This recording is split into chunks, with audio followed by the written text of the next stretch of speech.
January 13th, 2018. Wow, wow, wow, wow. I've been in LA a whole 10 days and my life has been completely flipped upside down, and so has someone else's, I'm sure. Alfie.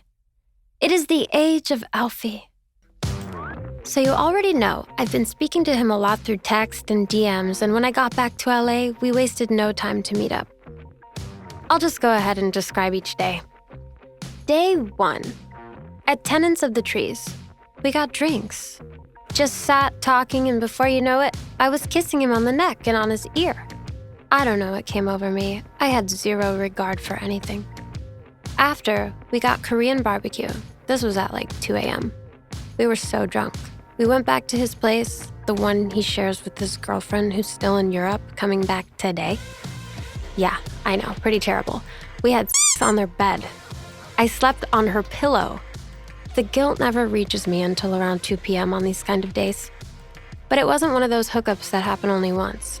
We spoke after we parted ways, almost immediately. Day 2. I had a studio session with Jack Garrett. I barely made it on time. We wrote a really rad song inspired by adultery. I wonder what could have inspired that. After the session, I got in an Uber and called Alfie. We met downtown for some wine and pizza.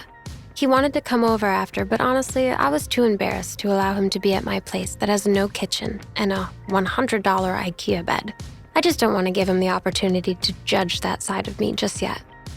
So he brought me back to his house again. I know, terrible, but he doesn't care. He's enchanted. We woke up at 5 a.m. and just laid in bed, speaking for hours. About me, about him. I always try to give him unselfish advice about his relationship that doesn't only cater to what I want. I tell him, if you're gonna break up with her, don't do it for the possibility of me, do it because it's what you want. He is attached to me when we sleep, loves to tuck me in under his chin, spends time trying to make me. He couldn't do it, and I told him some sappy thing like, "It's good you couldn't do it. I'm not trying to fall in love with you." And I noticed a look of disappointment on his face. Day 3. I was back in the studio with Jack, daydreaming of Alfie and feeling pain when thinking of the details around all of this. But I like him. Suddenly, a wave of depression came over me. I started my period at the studio and just felt so meh.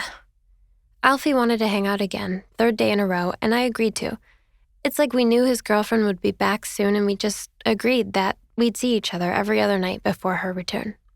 Though I was feeling so bad, I almost canceled on him. I had an intense feeling of wanting to be near Lake Michigan. And then I realized, girl, you live near the ocean. So when Alfie asked me what I felt like doing, I asked him if we could be near the ocean. He said, of course. I arrived home from the studio and truly felt I could collapse into bed and stay there, but something urged me on. Maybe it was a desire to be near someone after all the bullshit I went through with police. So I got cute, and Alfie came to pick me up. I walked myself to the curb, opened the car door, saw him, and immediately felt better. He was like a floodlight on my dark day.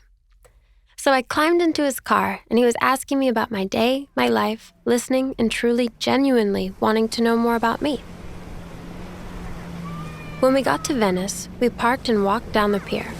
Listening to the waves crashing against the shore just reminded me that I'm a small little thing in this vast universe, and I needed that. After walking along the pier, we decided we wanted a glass of wine, and I kept saying that I wanted ice cream, and that's never a problem for Alfie. He'll walk around, drive around as much as he needs to in order to satisfy me, and it truly doesn't feel like he's in it for a reward. It just seems selfless. Of course, I'm paying attention to him and giving him some love back, but I'm not running miles, you know what I mean? So we found some wine and dessert on Abbot Kinney and continued to talk with one another. I told him I had started my period and that there was no way I could sleep at his place. Imagine getting blood on the bed he shares with his girlfriend. God. But he was pleading for me to come over, so sweetly asserting that he wanted to spend the night with me. I reiterated that I couldn't have. I didn't even have tampons on me. Stupid me forgot them. He said he didn't need to have. We were driving back to DTLA, about 10 minutes from my house.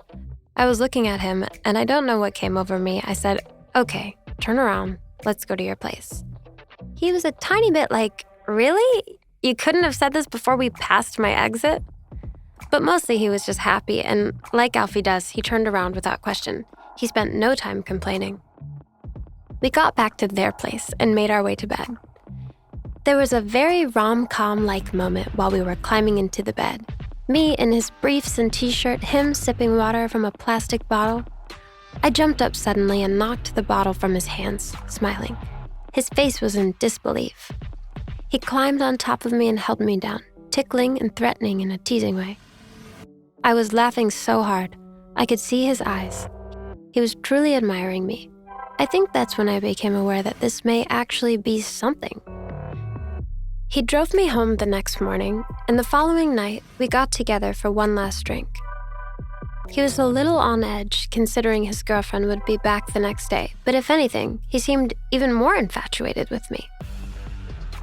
She arrived the day after, and you'd think he'd lay low for a second. Nope. He called me the moment he had some alone time.